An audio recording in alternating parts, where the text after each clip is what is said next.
네, 방금 보신 것처럼 청와대 행정관이 군 장성 기밀 자료를 술자리 뒤에 분실했다는 KBS의 보도에 대해 청와대는 사실이 아니라고 부인했습니다. 하지만 청와대가 아니라고 드는 근거들이 여러모로 빈약합니다. 당시 청와대는 행정관이 문서를 잃어버렸다고 말한 곳에 CCTV도 제대로 확인하지 않았습니다. 청와대 조사 자체가 부실했던 것은 아닌지 의심이 드는 대목입니다. 이어서 유호윤 기자입니다. 군 장성 인사자료를 술집에서 분실했다는 주장이 사실이 아니라는 청와대에 그 근거를 물었습니다.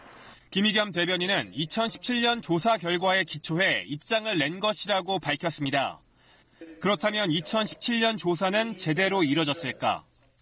조사에 참여했던 전 청와대 공직기강 비서관실 관계자는 KBS 취재진에게 당시에는 조사 당사자들 진술에 의존할 수밖에 없었다며 정 전 행정관이 자료를 분실했다고 말한 곳의 CCTV는 확인하지 않았다고 말했습니다. 정 전 행정관은 오전에 회의를 마치고 집으로 왔다가 친구를 만나러 가는 길에 바로 이 부근에서 자료를 분실했다고 진술했습니다.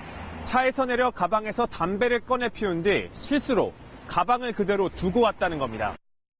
친구를 만나러 가면서 왜 기밀 서류를 가져갔는지, 담배를 피우기 위해 차에서 나가면서 서류가 든 가방은 왜 들고 나갔는지 등 상식적으로 제기될 수 있는 의문점도 조사하지 않았습니다. 청와대는 또 분실 신고도 하지 않는 등 군 2급 비밀에 준하는 자료를 다시 찾으려는 노력도 하지 않았습니다. 정식 징계 절차도 생략한 채 정 전 행정관으로부터 조용히 사표를 받는 선에서 사건을 마무리 지었습니다. 이 사건이 논란이 된 후 청와대는 군에 이 사건에 대한 조사 금지령을 내렸다는 일부 언론 보도는 사실이 아니라고 반박했습니다. 오히려 그 반대로 군에 철저하게 조사하라고 지시했다는 겁니다.